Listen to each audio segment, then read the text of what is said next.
இணக்கம் என்பது எப்போதும் இருப்பது தான். அதனால தானே கூட்டணியே வச்சிருக்கிறாங்க. ஆனால் இங்கே பேசிய அண்ணன் தனியரசு அவர்களுக்கு ஒரு பெரிய ஒரு தாக்கமும் ஏக்கமும் இருந்துக்கிட்டே இருக்குது. இந்திய நாட்டினுடைய மாண்புமிகு பிரதமர் வந்தது அரசு விழா. சரி. தமிழ்நாட்டுடைய மாண்புமிகு முதலமைச்சருக்கு பதிலாக நிதியமைச்சர் திரு தங்கம் தென்னரசு அதை வரவேற்றார். தமிழ்நாட்டின் மாண்புமிகு எதிர்க்கட்சித் தலைவர் திரு எடப்பாடி பழனிசாமி அவர்கள் அதிமுகவின் பொதுச் செயலாளர் வரவேற்றார்கள்.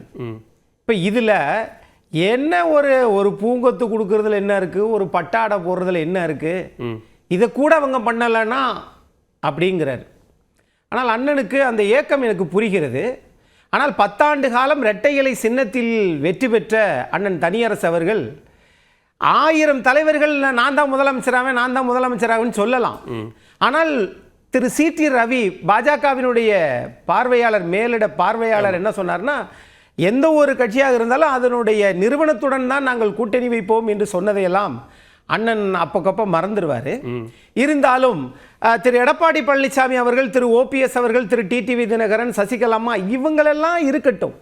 ஆனால் நீங்கள் இரட்டை இலை சின்னத்தில் நின்று அந்த சின்னத்திற்கு எதிராகவே இன்றைக்கு நீங்கள் பயணம் செய்கிறீர்களே, அது என்ன நிலைப்பாடு? அது ஒன்று அண்ணன் தனியரசுக்காக கேட்க வேண்டிய அவர் கேட்கிற கேள்வி என்னன்னு, நீங்க அவர் அதிமுக கூட கன்சிடர் பண்ண வேண்டாம். குறைந்தபட்சம் தேசிய ஜனநாயக கூட்டணியில் இணைந்து பயணித்தவர் ஒரு முன்னாள் முதலமைச்சர் என்கிற அடிப்படையில் ஓ பன்னீர்செல்வம் கடிதம் கொடுத்தும் நேரம் கேட்டும் குறைந்தபட்சம் விமான நிலையத்தில் வரவேற்பதற்கோ வழி அனுப்புவதற்கோ கூட ஏன் வாய்ப்பு கொடுக்கலன்னு கேட்கிறாங்க.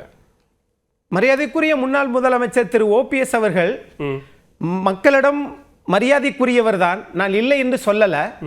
ஆனா அரசாங்கத்தினுடைய இந்த புரோட்டோகால் என்று சொல்லக்கூடிய அந்த நெறிமுறைகள் இருக்குல்ல, யார் யார் முதலமைச்சர், எதிர்க்கட்சி தலைவர், வேறு யாரை அவர் சந்தித்தார்?